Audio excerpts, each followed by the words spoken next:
आत्मीय भाव राख्ने यसले मातृत्व भाव प्रदान गर्नुहुने लोकप्रिय मेयरज्यूलाई मैले यस प्राङ्गणमा छठी माताको आशीर्वाद स्वरूप शब्द राखेर विनम्र अनुरोध गर्दछु।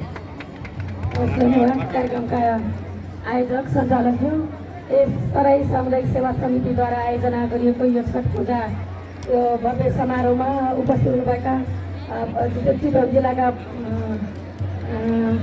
सूर्य साहब र भरतपुर महानगरपालिकाका प्रमुख प्रशासनिक अधिकारीज्यू, जिल्ला प्रहरी कार्यका प्रमुखज्यू साहेब सूर्य साहब र यहाँ विभिन्न सरकारी कार्यका प्रमुखज्यूहरू हुनुहुन्छ र सुरक्षा निकायका सम्पूर्ण उपस्थित महानुभावहरू र यो आयोजक समितिका तराई समुदायका सामुदायिक सेवा केन्द्रका सम्पूर्ण आयोजक मित्रहरू, उपस्थित महानुभावहरू र यो धर्मावलम्बी आदरणीय भक्तजन, सम्पूर्ण बुवाआमा दाजुभाइ दिदीबहिनीहरू सबैमा सर्वप्रथम म सिङ्गो भरतपुर महानगरपालिकामा यति ठुलो एउटा छठ पूजा कार्यक्रम आयोजना भएको छ। तराई सामुदायिक सेवा केन्द्र र यो धर्ममा र यो छठ पूजामा सहभागी हुनुभएका सबैलाई म हार्दिक स्वागत गर्न चाहन्छु र यहाँ सबैलाई हार्दिक बधाई पनि व्यक्त गर्न चाहन्छु। र यो पर्व खास गरेर हामी हिन्दू धर्मावलम्बीहरूले मनाउने, त्यसमा पनि तराई मधेस समुदायका सम्पूर्ण दाजुभाइहरूका लागि पनि एउटा महत्त्वपूर्ण पर्व र चाडको रूपमा मनाउँदै आउने एउटा महत्त्वपूर्ण एउटा ऐतिहासिक दिन आज छ र प्रत्येक वर्ष यहाँ मनाइन्छ। देशका विभिन्न ठाउँमा खास गरेर नदी छेउमा, तलाउ छेउमा, पोखरी छेउमा मनाउने यो पर्व, अस्ताउँदो सूर्य र उदाउँदो सूर्यलाई अर्घ दिएर मनाउने यो पर्व प्रत्येक वर्ष नारी नदी किनारमा एकदमै एउटा हर्षोल्लासका साथ मनाउँदै आइराखेको छ र यो वर्ष पनि मनाउनु भएको छ। सबैलाई पनि म हार्दिक बधाई दिन चाहन्छु। खास गरेर सन्तानको सुख प्राप्ति र परिवारको कल्याणका लागि भनेर मनाइने यो पर्व यहाँ सम्पूर्ण उपस्थित महानुभावहरूका परिवार, सन्तान र परिवारको सुख शान्ति समृद्धिको पनि म हार्दिक शुभकामना व्यक्त गर्न चाहन्छु भरतपुर महानगरपालिकाको तर्फबाट। आज महानगरपालिका परिसरमा हामी विभिन्न यो महानगरपालिकाभित्र जति पनि जाति क्षेत्र समुदायहरू विभिन्न जातिहरू जति पनि हुनुहुन्छ सबैले आफ्नो पर्वहरू एकदमै एउटा हर्षोल्लासका साथ मनाइराख्नु भएको छ। तराई समुदायले पनि यो पर्व अहिले तराई समुदायको मात्रै भएको छैन, सम्पूर्ण नेपालीहरू जो हिन्दू धर्म मान्ने धर्मावलम्बीहरूको पनि एउटा पर्वको रूपमा यो बन्दै गइराखेको छ। हामी पनि प्रत्येक वर्ष यहाँ सहभागी भइराखेका छौँ। यहाँलाई हौसला प्रदानका लागि हामी उपस्थित भइराखेका छौँ।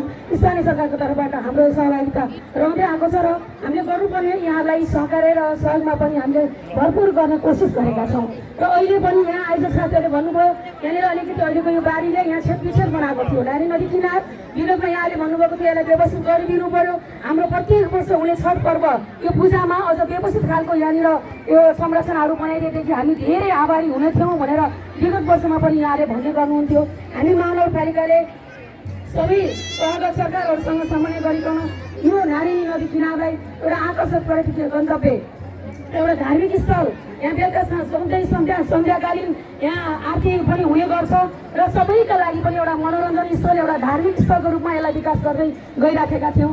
यस वर्षको बारीले यसलाई अलिकति छेदविच्छेद जस्तो यहाँनिर अलिकति हामी हेर्दाखेरि पनि अलिकति अप्ठ्यारो हो। अहिले तपाईँलाई यहाँ पूजा अर्चना गर्नको लागि पनि असहज भइराखेको छ।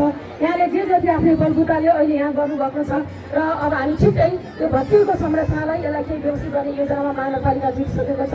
त्यसले गर्दाखेरि आउने वर्ष अहिले के असहजता तपाईँहरूले यहाँ महसुस गर्नुभयो, आउने वर्ष यो खालको असहजता हुने छैन भने पनि म यहाँलाई विश्वास दिलाउन चाहन्छु। फेरि पनि यहाँहरू सबैको सुख शान्ति समृद्धिको हार्दिक शुभकामना म सिङ्गो भरतपुर महानगरपालिकाको तर्फबाट व्यक्त गर्दै तराई समुदायका सम्पूर्ण दाजुभाइहरू भरतपुर महानगरपालिकाप्रति यहाँले पनि गौरवको एउटा महसुस गर्नुभएको छ। आउने दिनमा पनि हामी तपाईँलाई गौरव महसुस हुने गरी काम गर्ने बाचा र प्रतिबद्धतासहित सबैलाई हार्दिक धन्यवाद व्यक्त गर्दै म बिदा हुन्छु। धन्यवाद। यो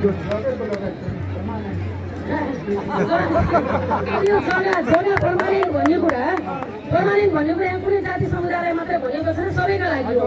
हामी सबैका लागि हो। यहाँको लागि पनि दुईचोटि तपाईँले गरिराख्नु भएको छ। यसलाई अझ व्यवस्थित ढङ्गले गर्नका लागि तपाईँहरूलाई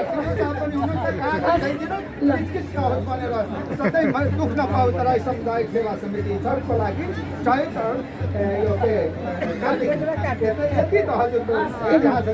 भइहाल्छ, ठुलो कुरा होइन, त्यसलाई हामी गर्छौँ।